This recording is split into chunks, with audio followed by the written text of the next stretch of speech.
And we're back with more of the Shacknews Awards 2023. We're talking best PC game of the year 2023. This was a banger year for video game releases in general, but it was also a great year for PC gamers. So here we go. And the nominees are Resident Evil 4 Remake, Baldur's Gate 3, Alan Wake 2, City Skylines 2, Dune Spice Wars, and Remnant 2. Lots of twos in here, lots of numbers in here, lots of sequels in here. I don't know if you can call Baldur's Gate 3 a sequel at this point, though. But yeah, let's get started. David, you played RE4 on multiple platforms, including PC. Can you speak to the performance on PC? Yeah, in fact, I even wrote an article on Shacknews where I opined that the PC version is probably the best version of the game, just because there are a lot more bells and whistles. There are a lot of mods for it, but within the game itself, it just performs really well. You don't have a lot of the ugly looking rain that showed up in the console version. There aren't, TJ and I have talked about how during the lake battle on PS5, there's this kind of really funky looking water texture, kind of out. I think it's ahead of the monster or something like that. And it stands out because the rest of RE4 is just so gorgeous in a very grisly, macabre sort of way. You don't really have that to nearly the same degree on PC, and it just runs really well. The RE engine is so adaptable.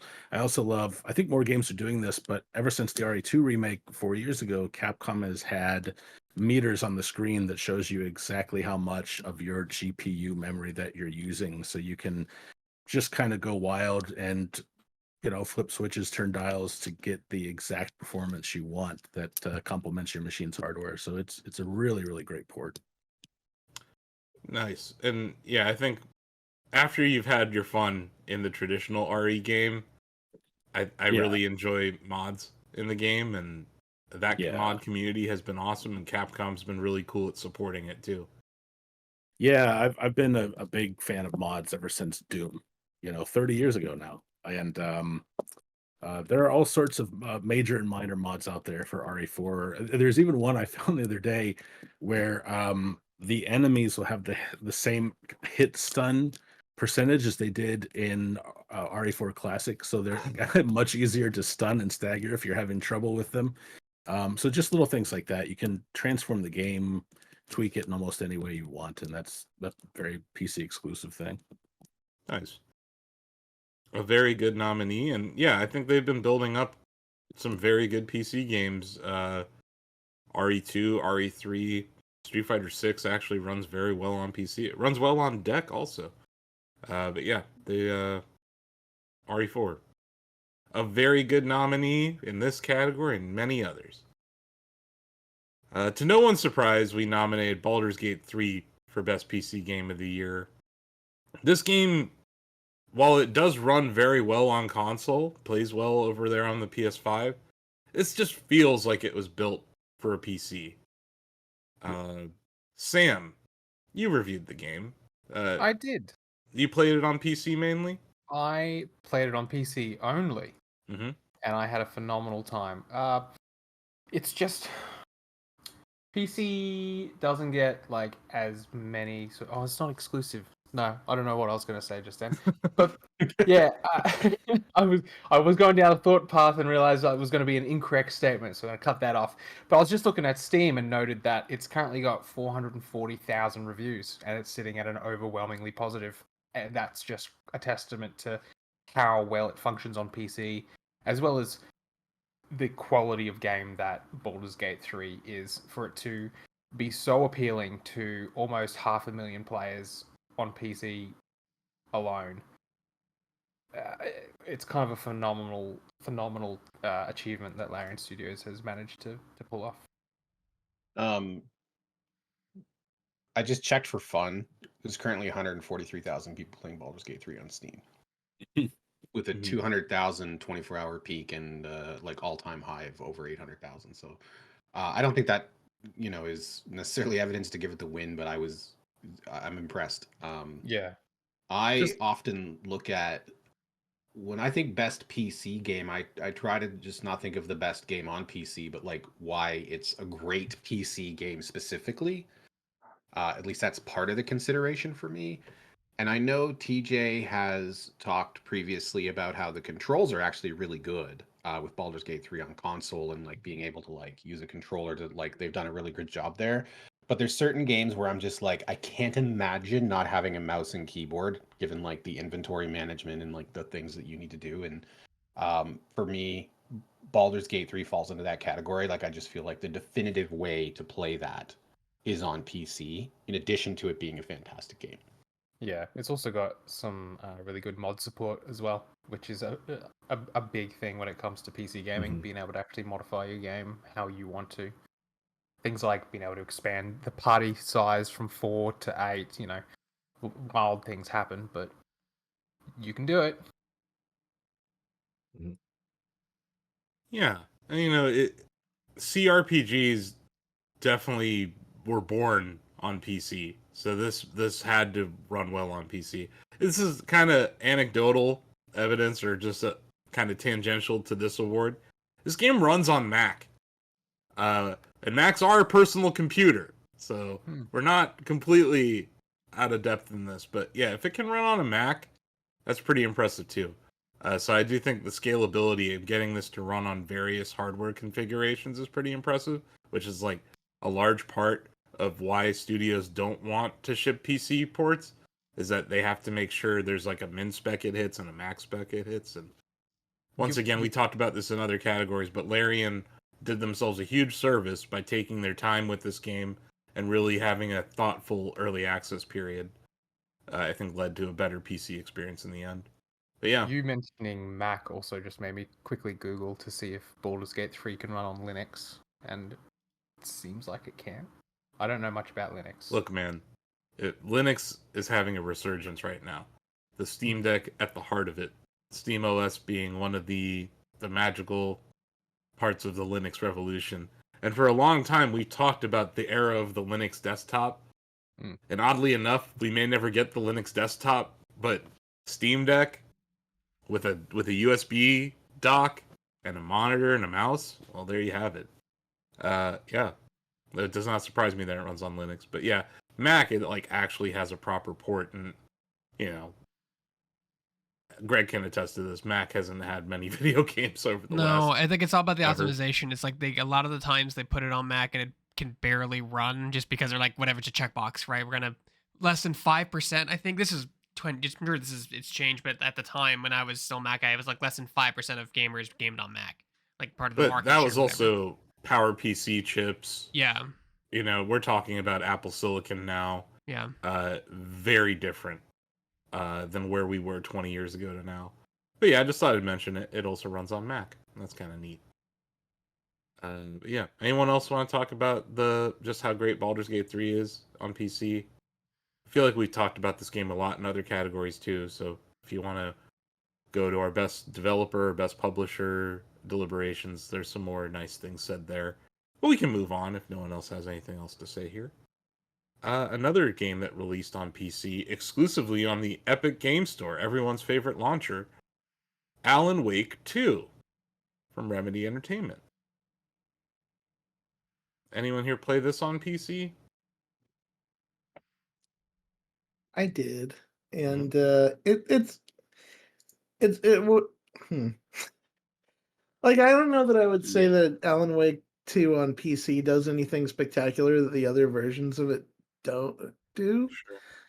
But and like and this is one of those games where like I actually feel like better tension out of the game for the fact of the haptics on PS5. Like that has been one of the things I really like about horror games on PS5 is those haptics add more tension to the situation for me. And I know that they're not for everybody, but like I really enjoy like the tension of a trigger pull, the shake when you're like near shadows and stuff like that, and like just the more like tactile experience. But that said, like the PC version of this game works. It just I wish I didn't have to open the Epic Game Store platform to launch it. Um, That's the long and short of it. It's a fine working game, and at the same time, like I have to recognize that if it wasn't for Epic Games, Alan Wake 2 might not exist because they did help fund the project. Yeah. And so like that's good. That's something that's like great for this game. That's great for Remedy, and they're gonna have like. I have a feeling that Remedy is going to be well off for a little bit as they continue onward towards the Max Payne remakes and like the DLC for this game. Mm-hmm. Awesome. Yeah, Alan Wake 2 runs well on consoles, so I guess it doesn't stick out as much as a PC game, but I think if you have very good PC hardware, Alan Wake 2 is a pretty stunning game. Mm-hmm. And yeah, I think the visuals and also just that gameplay is really, it's just different. It's a very different game.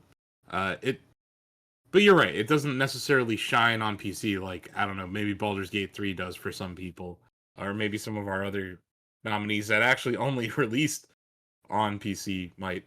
Our next nominee is Cities Skylines 2, which is a city builder. Bill raises his hand. Bill. I don't know why I raise my hand sometimes. I just think it's feel like hilarious. It's like we're at school. But yeah. Yeah, I know. And I only do it a couple times a year, but I felt appropriate. So I mentioned that I thought like the definitive way to play Baldur's Gate 3 was on mouse and keyboard and on PC, and I actually feel even more strongly about that with Cities. This is something where you're trying to build roads, and you're trying to not only build roads but use things like a protractor. You have to be very precise with these things, and you're always clicking through toolbars and menus in order to find what you want. And while I know there's going to be lots of people who enjoy it on console, no question. This game I think is going to shine on PC. And kind of like, I never really thought about this ahead of time, but what Sam was talking about, like the modding community is going to be huge as part of what makes this even better. I know that they're introducing mod support directly into the game as well. Yeah, it's a little different than Cities 1 had it set up where it was just through the Steam mod page. Yeah. This is like they're building their own mod framework into the game, and it didn't launch with the game. So some people were upset about that. And I know we've talked before in other categories, at least once or twice, about why City Skylines is such a good game. It just, to me, I feel like if I had to play it on console, I wouldn't. Just because now that I've played it on mouse and keyboard, it's just like I'd never be able to get that out of my head of like how responsive everything is and how convenient it is. And like, yeah, it's absolutely a game that I think the definitive way to play it is going to be on PC. I don't think there's much question on that. So my favorite city builder of all time is SimCity for SNES, and it does use a literally ABXY controller to do not necessarily the same level of detail that City Skylines has, but it was like a framework for how to make a city builder on console work. And Cities 1 ended up getting ported to Nintendo Switch, and while it runs like ass, it's fun building in it. Because there are best practices for navigating those menus that can be mapped to control. But I completely agree with you that the definitive way to play a City Skylines game is on PC. And it was definitely the case with Cities 1, largely due to the mod support. I'm curious how they handle these mods in the console if they're bringing it inside the game. If they could bring the mods to console, that would be huge. They definitely can. It's just a question of whether or not they can. They will. Yeah. Or if they will, right? So I know it's been done by other games before, and honestly, maybe that's why they're building their own, Asif, because if you don't have your own in-game mod support, then they're not coming to console at all. Yeah, right? Exactly. Like, that's what we talked about with RE4 and even BG3, right? Like, they're great mods that are on Steam, and you can't really play them anywhere else, which is one reason why these are great PC games. I think it remains to be seen what Colossal Order is actually doing with this mod support, so I can't say if it's a good or a bad thing yet. But But I do have to say, they took a lot of the mods from Cities 1 and just made them part of Cities 2 from the jump. So you mentioned the road protractor, the improved AI for vehicles and traffic. Yeah. And then all new systems that they added. Like you can now provide internet to your city. The way that water works is slightly different. Plumbing is now kind of tied to your road system in a way. I almost forgot to address this because and this is why, but I also wanted to bring up, now that I think of it, there was a lot of people who were like I had someone ask recently, is this game still unplayable? And I was like, what? I know that beforehand they released a statement talking about performance could be an issue. And now granted, I do have decent hardware. I never had performance problems. Never had performance problems. And I wasn't the person who reviewed it for Shacknews. That was our freelancer, Josh Broadwell.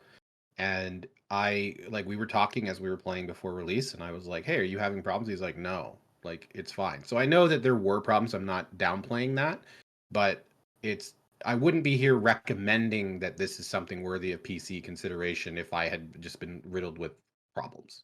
You know, like PC gaming enthusiasts, right? They live and die by metrics. And one of those metrics is FPS in a game.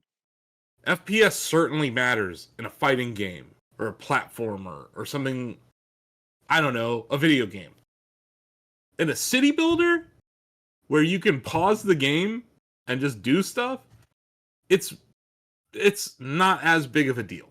And the idea that, oh, it dips below 30 FPS, it's literally unplayable, that's hyperbole at its finest right there. I couldn't tell you what FPS I get in cities because it was never a factor that I had to worry about. So whatever I was getting, whether it was 30 or 60 or 100, I don't know, because I never looked at my screen and was like, oh my God, like, I can definitely say that on my build, I saw it drop below 40 frames per second. But I can also say that I don't give a fuck that it dropped below 30 frames per second. I'm still having fun playing the game. And that's, to me, what's more important about Cities 2. And I just know from my time as a Cities 1 player that the game shipped in one condition and it got patched over time. I think they tried to do a lot with this game. A lot of it has to do... They already have. Yeah, and a lot of it has to do with their AI of different systems in the game using resources. So I think there's optimization that can occur in this game. And maybe a year from now, this is one of the most improved games of the year. And I think that it doesn't make the game not fun, is my point. Like the game. You said they'd done a lot, and I didn't realize it when I said this. When you said they'd done a lot, they put a lot into the game, but I meant they've done a lot already in terms of like. Again, I haven't had the performance issues that other people have, but they've all like it seems to be almost a non-factor at this point. So like as we're discussing it, we're not looking at a game that's like struggling with performance issues the way it was. It was really blown out of proportion when the game launched. And I think there's just some people who were just looking for a reason to be mad about Cities 2. And if you go credit to the developer for being honest. Because boy, how often does that happen? Yeah. Like how often does someone say, "Hey, this isn't quite launching." Like that's to the point where when they said that, people started to just think the game wasn't going to run well at all, and it was more like they were saying it almost like to be proactive and to be like upfront, and it wasn't as big a deal, but people made a bigger deal out of it because they made that statement. Yeah. But that's pretty cool. And I mean, I know that doesn't get a consideration for best PC game, that like a developer being honest, but like that's still kind of cool that they came out and said, "We're going to get there, but it's not where we want it right now." And just as someone who played their first game, I trust them that they do care about their players and they do want it to be a better experience. So based on my experience with the first game, I believe they will do that. But that doesn't make it perfect in 2023, which I understand if you only have a limited amount of choice you can make. Buying Cities in the condition it was at launch may not have been for everyone. But I certainly was in that camp. Donovan, were you going to say something? No. Okay, I know you're also deep in the Cities minds. We have game, several people here who have been playing that game a lot. Donovan, you warned me the night that you tried it for the first time. You're like, I looked up and it had been 5 hours, and I was like, okay, I'm gonna not do this, and then I downloaded it, and of course, same thing happened. 5 You hours held out for like later. a week. Yeah, I did. It's, I it's had too something good. to do. I had something to do. I haven't played it in a while though, because obviously we're playing a lot of games for awards consideration right now, and I Mhm. felt like I got everything I could out of it, for a cursory look. But that is a game that I will likely have 400 hours in over time, and it's super fun to stream. Yeah, love it. Very good nominee in this category. If no one else has any flowers to give City Skylines 2, we can move on to our next nominee. An RTS in 2023 in this economy, set in the Dune universe. Are you serious? It's Dune Spice Wars. Unplayable on any other platform right now, I might add. It's so good. Like, man, I don't. I've mentioned this in other categories already, but I am a huge fan of Dune. I grew up reading the books. I grew up playing the early RTSs from Westwood. I have played so much 4X over the years, and when this was announced, I had my hopes high, I had my expectations high, and it met all of them. I love Dune Spice Wars. It's so good. It's incredible how much they put the lore of the Dune universe into the factional gameplay elements. And I don't even know how this would work very well on. I've seen I've seen 4X RTS done on console, but it's a little unwieldy Yeah, usually. And with how many options you have here, I think this would be a very, very hard game to port. I think the Which, cursor is so important as an input in that style of game that mapping that to a gamepad is tough. I think Baldur's Gate 3 kind of does it well with PlayStation 5 though, like when you hold in the right analog and it turns into a cursor kind of thing. So it is yeah, possible, but you're right. You have to do some sort of input device magic to make it work. yeah, like with Baldur's Gate 3, generally speaking, you have the most things that you need access to are being able to select an enemy or an ally and pick which ability you're going to use on them. With Dune Spice Wars, you have to make sure that you're keeping track of so many charts, so many your resources, being able to open up like windows to contact other factions and Hmm. either spy on them or negotiate with them. There's not just like attacking enemies in the space, but also moving your troops tactically around in real time and making sure that they end up in the right place. And it's just like I think it works very well on PC, and I'm not sure. I mean, if it can be done, I think you're right, Asif. I Yeah, think sure. it can be done. I don't know how you do that how you do all of that well. I brought it up because I think there's two other games in this category. We talked about cities just now. PC will be the definitive way to play City Skylines 2 forever. And I feel that's going to be the case here with Dune Spice Wars as well. It's like, sure, you can add controller support, but it's going to be better on PC. It's going to be a better experience for most players. I think that's the case, but that means it's a perfect nominee for this category, honestly, because it is like a PC-ass PC game for PC. Mhm. And it harkens back to like I'm just happy to see RTS. Like I'm any kind, like because the MOBA explosion tried to kill this genre, and it failed because MOBAs became lame, and or maybe they were the whole time. But I hope studios see games like this and keep trying to bring new ideas and new IP, or even rebooting, like you said, like Dune is not new to the RTS genre, but like bringing it with this fresh take, I think is awesome. And I want to see more games like this. I want to see more RTS games in general, but I really do like when we see studios come up with like an original take on that genre. But yeah, less MOBAs, more RTS, please. For Uh, sure. our last nominee in this category is Remnant 2. It's the second one, but it's also awesome. I see Bill nodding, Sam nodding. Bill, would you like to Yeah, I Sing was the gonna praises. I was gonna give way. I thought maybe I wasn't sure if David or TJ wanted to talk about it because I've talked a lot in this deliberation. Mhm. What I will say quickly is that where I don't think it's necessarily one where you have to play it on PC or you're not going to enjoy it. I don't think it falls into that category. Sure. It's just a phenomenal game, and something that I'd like to mention every time I can is that if you actually enjoyed Elden Ring and the discovery of like defeating bosses and clearing dungeons and things like that. I know not everybody did, but if that's your thing, hmm boy, do you need to play Remnant 2. So I liked Remnant 1, so I probably should play Remnant 2 for that reason. it's better. And it looks great. They obviously had a little bit more budget this time on this game. It's a looker. They did this balance of procedural generation and like crafted environments that I don't think many games are doing that well of a job with. So it's definitely an interesting game. It's on consoles, right? Yes, it's on Okay. PS5. That's Okay. that's where I've played it. I haven't gotten to play nearly as much as I wanted, but Amy and I have played a good bit of the PS5 version.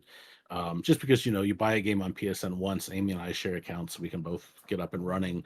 Mhm. But as Bill said, like I play Souls and Souls likes on consoles, but more PC. So when I get the chance, I'm definitely going to be spending more time with the PC version. Nice. Is this on EGS only right now? Remnant? I think it's Yeah. on Steam. Remnant's Oh, on I Steam. No. know because I wouldn't own it. Okay. Remnant's Yeah, on Steam. no, It's yeah, on no, Steam. I have it on Oh, it's Steam. on Yeah. Steam, yeah. Well, that's a Remnant is bonus. also on Xbox, and it's on Xbox Game Pass right now. Well, there you go. That's true. That's So true. there's several ways to play this. Does it have crossplay support? They're working on it. It's not ready yet. Okay. That doesn't, it doesn't matter necessarily for this category. I was just kind of curious as someone who's gonna, when you invest time on one platform, you want to be able to play with your friends, especially a game like that. 100%. So hearing that David's having a good experience on PS5, and I got that Vitrix controller now, so like I can play PS5 games and not hate myself. Nice. So yeah, those are the nominees. Anyone else want to say something nice about Remnant 2? Sam, you're just smiling. Oh yeah, no, I enjoyed it. I think same with Bill. I've spoken a lot these celebrations, so I just want other people to have an opportunity. I really enjoyed my time with Remnant 2. I think the developers have done a fantastic job improving the game leaps and bounds from the first one. Just small things that escape my memory at this exact second as I'm speaking, but when I'm actually playing it, it's like, oh yeah, that's nice. That's like a nice little change, like a subtle difference from the first game. I guess like the whole loadout system as well as a new addition, but yeah, obviously that's not limited to PC. But I found that it ran quite well on PC. Looks beautiful. Mm-hmm. Yeah, really There fantastic. may game. have been a block of time once or twice where Sam was working away diligently in the Shacknews mines at like 12 o'clock in the morning. And I'd be like, hey man, I'm about to go take on this boss. Have you beat this boss? And he's like, no. And I'm like, all right, well, let's get this done in 10 minutes. And he had to step away from his to do some research on Remnant 2 for work purposes. Nice. Awesome. And yeah, I think we've streamed it a couple times, I believe. And yeah, it's a fun game. All right, let's get to voting. What do you guys say? Yeah. I want to start with Steve, host of the Steve Tendo Show, because there's no Nintendo game nominated in this category. I know I can. Curious where you're going to go with this. All very compelling. I'm not the biggest PC gamer, but I think I'm gonna give the edge to Baldur's Gate 3. Which is not on Nintendo Switch. And when we asked No. them about it, they laughed. I didn't ask him about it. Yeah, it was, I believe, Greg. Oh, Greg, well, Yeah. Greg. Greg is programmed to ask studios if the game is coming out on Nintendo Switch. It's deep in his the neural net that we've created for Greg. Anyway, Sam, Baldur's Gate 3. I'm shocked. So am I. Bill, You know, I'm gonna go with City Skylines 2. A bunch of angry nerds are yelling at their YouTube screens right now. That's fine. Ozzy. Baldur's Gate 3. Yeah. TJ. Staying in that Spice Wars camp, baby. It's been my guilty pleasure all year. I love that game. I need more time with it, but I have no time for anything. So here we are. Greg. Oh God, it's so tough. But I'm gonna go with Baldur's Gate 3. I think. And I know, Greg, like you work at your PC. We all work at our PC a lot, and you tend to want to wind down not playing games on your PC, right? Yeah, exactly. So Yeah. it is a challenge in this line of work when you sit at your PC all day to be like, oh, time to relax and sit at my PC some more. Yeah. So yeah, I actually that is why I chose to play Baldur's Gate 3 on my PS5. Was because I was like, if I'm going to invest all this time, I want to be on my couch, and all that. And I know you can set up Steam to run on your couch, whatever. Donovan. BG3. Yeah, I'm gonna wait. I don't think my vote's not gonna matter. David. I thought you and Bill made a really great case for games that, if they're not exclusive to PC, they are best played on PC. I do tend to favor the exclusivity. Like I don't necessarily think RTS ports have ever been done well on consoles. Halo Yeah. was an exception because it was built from the ground up. But Sure. play StarCraft 64 and get back to me, right? I mean, yeah. Yeah, you know what I mean? But like Halo Wars is the exception. But I gave Dune flowers in other categories. I'm gonna go with Cities Skylines 2. Oh. Cities gets another vote. Denny. I think I'm also gonna lean in on the City Skylines too. Well, I was leaning towards Baldur's Gate 3, but yeah, after hearing about it, it is best played that way for me. And exclusive there. So yeah, I'm gonna go with BD3. Yeah. I'm changing mine again. Okay, so Wow. you're BG3. Emotional roller coaster. Yes. That vote threw me for a loop. Okay. My vote, all votes matter. My vote matters. But it doesn't really in this situation. I'm surprised no one voted for RE4 in this category. Because, So, sorry, go ahead, David. not to cut you off. Like I did, sit here and evangelize that I wrote that article on Shacknews, but like for this category, I do lean toward games that are either exclusive or best played on PC. And tons of people, I would wager even more people play RE4 on consoles than do PC, But so David, the PC we have at the office. yes. And that beautiful screen. Yes. Seeing you play RE4 on that, I was like, wow. I played RE4 on an Xbox Series X, which is it's a No fine way to slouch. play it on a nice 4K TV. Yeah. It did not compare to what I saw on the Office PC. So for me, Yeah. I'm gonna vote for Resident Evil 4 as my best PC game of the year. Even though Baldur's Gate is definitely winning this category, and my vote didn't really matter. I just thought RE4 deserves some love. It's a very good PC game. Like It I don't know if I'm gonna buy it for PC because I already have it for Xbox, but watching you play it on PC, I was like, God damn, that game looks good. And I appreciate that. Like I think there are you point out the lake as an example, but there are moments in that game where you're like, this does look better than the console version. Yeah. And it's available to mods. But yeah, Larian Studios kind of racking up some Shacknews Awards here, aren't you? Here in the year 2023. Congratulations. Baldur's Gate 3 is the best PC game of the year 2023.